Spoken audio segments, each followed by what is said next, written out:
देश के खिलाफ अराकान आर्मी अब सबसे बड़ा चैलेंज है। अराकान आर्मी, म्यांमार के अराकान आर्मी ने बांग्लादेश के इलाकों पर कब्जा करना शुरू कर दिया है। मोहम्मद यूनुस के लिए टेंशन बढ़ गई है। म्यांमार की अराकान आर्मी ने बांग्लादेश के सुरक्षा बलों को धूल चटाना शुरू कर दिया है। तो हमने ये सवाल पूछा, हाँ नहीं कह नहीं सकते, अराकान आर्मी अब सबसे बड़ा चैलेंज है जो ईसाई देश की ये साजिश है। 62% लोगों ने कहा हाँ, 33% लोगों ने कहा नहीं, 5% लोगों ने कहा कह नहीं सकते।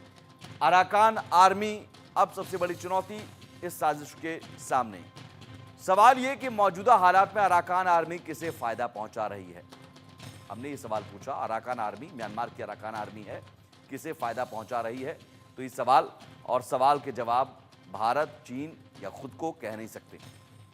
ये 4 ऑप्शन दिए हमने दर्शकों को और इन चारों ऑप्शन में देखिए 53% दर्शकों ने कहा खुद को, 29% दर्शकों ने कहा भारत को, 13% दर्शकों ने कहा चीन को फायदा पहुंचा रहे हैं, 5% लोगों ने कहा कह नहीं सकते। ये अराकान आर्मी यानी खुद को पहुंचा रहे हैं। अब सवाल ये है कि मनन द्विवेदी जी, अमेरिका का इंटरेस्ट तो है, ठीक है, ईसाई देश की थ्योरी को अगर आप खारिज करते हैं, लेकिन इंटरेस्ट तो है अमेरिका का, और इंटरेस्ट इस लिहाज से अमेरिका का भी, चीन का भी, क्योंकि भारत एक तेजी से उभरता हुआ देश है। हमने विकसित भारत का लक्ष्य रखा हुआ है, एक बड़ी अर्थव्यवस्था की ओर हम बढ़ रहे हैं। जाहिर है अमेरिका देख नहीं पा रहा। सेंट मार्टिन आइलैंड वो इसलिए चाह रहा था क्योंकि नजर रख सके। अब इन इलाकों में अस्थिरता के बाद, जैसे वीएन झा साहब ने कहा कि अस्थिरता रखने की पूरी कोशिश यहां पर हो रही है, फंडिंग हो रही है। हम भले इसे एक हिंसक संघर्ष के रूप में देखें, जातिगत संघर्ष के रूप में देखें, लेकिन ये जो है ये परिस्थिति पैदा की गई है। लेकिन क्या वही अब परिस्थिति सामने से अराकान आर्मी भी पैदा करेगी इन लोगों के खिलाफ? जी, मैं यहाँ पर ये कहना चाहूंगा कि इसमें चीन को अगर हम देखें तो चीन का बड़ा ही डूबियस रोल है।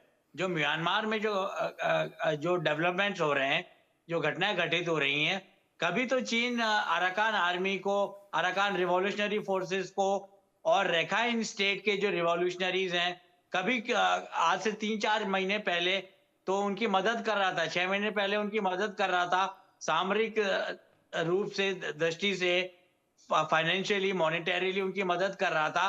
पर ऐसे भी ये रखाइन में जो रिवॉल्यूशनरीज लड़ रहे हैं नए पाडाओ के मिलिट्री जुंटा के खिलाफ, तो वहां पे हम ये पाएंगे कि कभी तो चीन मिलिट्री जुंटा के साथ आ जाता है, कभी वो हल्की फुल्की मदद करने लगता है अराकान आर्मी को, जिन्होंने करीब करीब पूरी तरीके से पिछले 6 महीने 1 वर्ष में रखाइन स्टेट को करीब करीब मिलिट्री जुंटा, जो फॉर्मल गवर्नमेंट है म्यांमार की, उनसे आजाद करवा दिया है।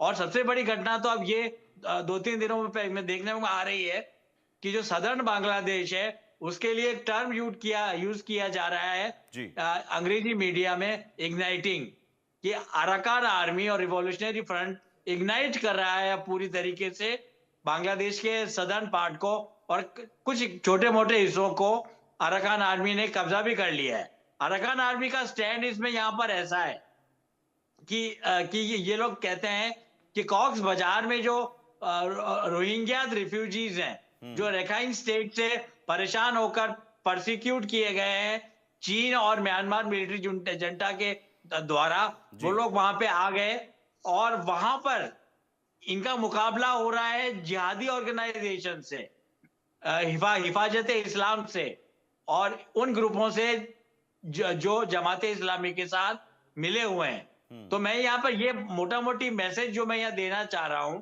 वो यहाँ पर यह है कि चाइना का बड़ा ड्यूबियस रोल है और उसकी फॉर्मल अंडरस्टैंडिंग, सामने से दिखती हुई ओवर्ट अंडरस्टैंडिंग तो मिलिट्री जुंटा के साथ है, पर हम देखें बीच बीच में चाइना हॉबनॉबिंग कर लेता है वहां के टेररिस्ट और रिबेल ग्रुप्स के साथ भी। तो इससे मैं बात यहाँ ये कन्वे करना चाहूंगा कि एक बड़ी ही इनस्टेबिलिटी की स्थिति वहां पर पैदा हो गई है, रीजनल वोलेटिलिटी की बात पैदा हो गई है। और आपकी बात भी काफी हद तक सही है। एक पीएन दर की पुस्तक का जिक्र पहले भी मैं इस शो में कर चुका हूं। उन्होंने पुस्तक लिखी थी द फल्क्रम ऑफ इविल। उन्होंने एग्जाम्पल दिया था 1970s के एक मजूमदार करके कॉरेस्पॉन्डेंट हुआ करते थे, सिक्योरिटी कॉरेस्पॉन्डेंट हुआ करते थे, द स्टेट्समैन न्यूज़पेपर में। उस रिपोर्ट में कहा गया था कि अमेरिका के पास एक कॉन्सेप्ट है, एक अवधारणा है जिसे कहते हैं द पाम थ्योरी।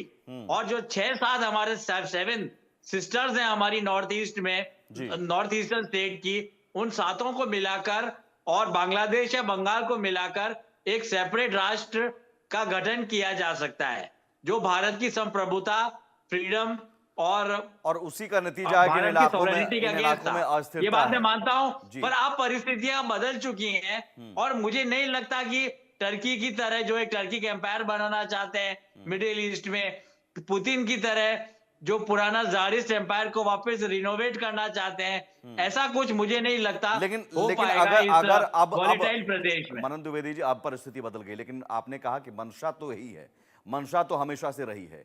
तो अगर वो हाँ, मंशा रही है। नहीं बना पा रहे हैं तो इन इलाकों में अस्थिरता फैला दो, अस्थिरता को बनाकर रखो, जितना विद्रोह है वो विद्रोह बनाकर रखो, आसपास जितने भी देश हैं, छोटे म्यांमार है, बांग्लादेश है, वहां अस्थिरता बनाकर रखो।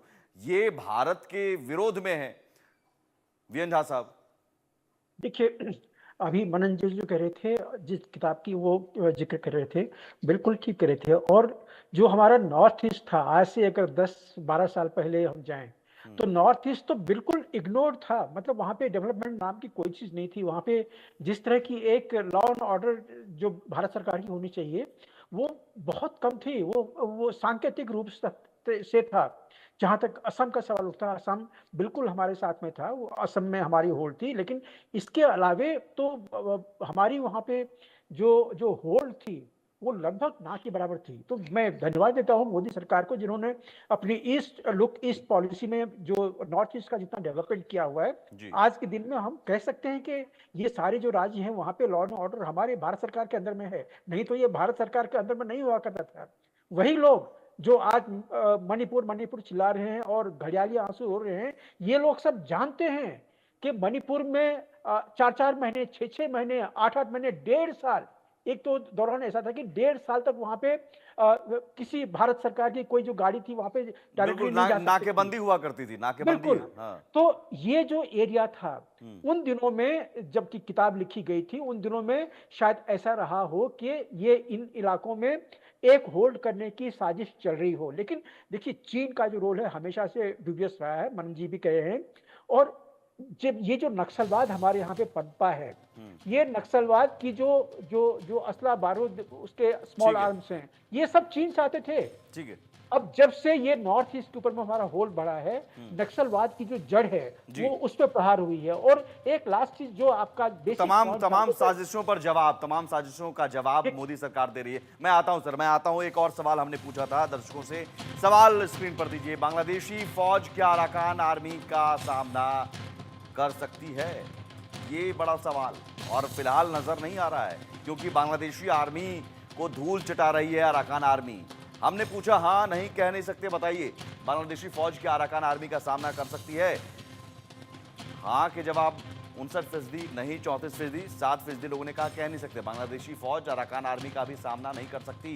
ये लोग भी कह रहे हैं कि नहीं कर पाएगी। अराकान आर्मी एक बड़ी चुनौती है। वीएन झा साहब, अराकान आर्मी के जरिए क्या हम ये माने कि भारत, एक वक्त था कालादान प्रोजेक्ट को लेकर अराकान आर्मी एक बड़ी चुनौती बन गई थी, लेकिन आज वही अराकान आर्मी के जरिए हम कालादान प्रोजेक्ट जो रुका हुआ था वो भी हम पूरा कर सकते हैं और बांग्लादेश का मुकम्मल इलाज भी हो सकता है?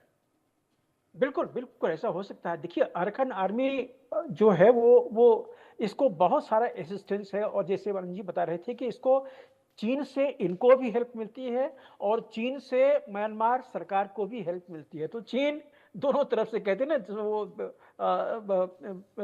5 उंगली या 10 उंगली घी में, ये उनकी है कि वो दोनों को हेल्प कर रहे हैं। वहां पे अस्थिरता जो उनका जो नॉर्थ वेस्टर्न पार्ट है म्यांमार का, वहां पे अस्थिरता भी फैलाने की कोशिश कर रहा है चीन। और जहां तक म्यांमार सरकार की बात है, उनको भी किसी न किसी तरह से जो अंतरराष्ट्रीय मंच पे एक सपोर्ट देने का काम करती है। जैसे जब भी कोई सैंक्शन लगने की बात होती है, यूएन में, यूएनएससी में कोई ऐसी बात होती है म्यांमार सरकार के खिलाफ में, तो उस समय में चीन उनके साथ में खड़ी दिखाई देती है। और चीन अपना हथियार जो कीमती हथियार है, एडवांस जो उनकी वेपन है, वो भी म्यांमार को बेचना चाहती है और बेच भी रही है। तो तो चीन का ये जो जो सवाल रवैया हमने वहां- पूछा, दर्शकों का जवाब है वो सही है, बांग्लादेशी फौज अराकान आर्मी का सामना नहीं कर सकती है। देखिए, ये बात कहीं न कहीं अपने में सत्य है कि अरकान आर्मी के लिए बांग्लादेश की जो फ़ौज है, वो उसके लिए नहीं बनी है। बांग्लादेश की फ़ौज एक बहुत बेसिक फ़ोर्स है। उनकी ट्रेनिंग हमारे यहाँ पे भारत में होती है। उनकी एयरफ़ोर्स के जो पायलट्स होते हैं, वो हमारे यहाँ पे एएफए में सीख के जाते हैं। उनकी आर्मी है, उनको हमारे यहाँ ट्रेनिंग मिलती है।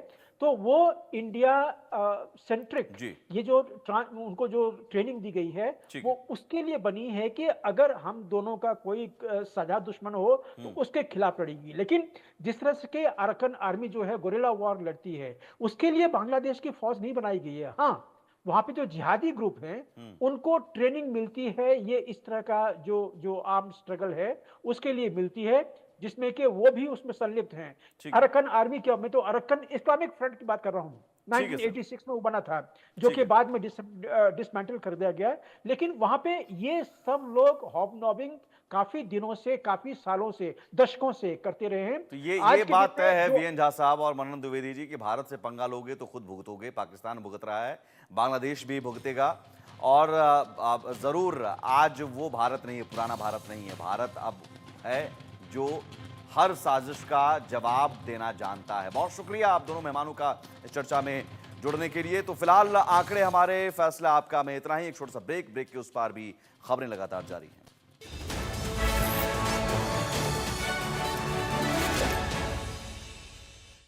Grade A office and retail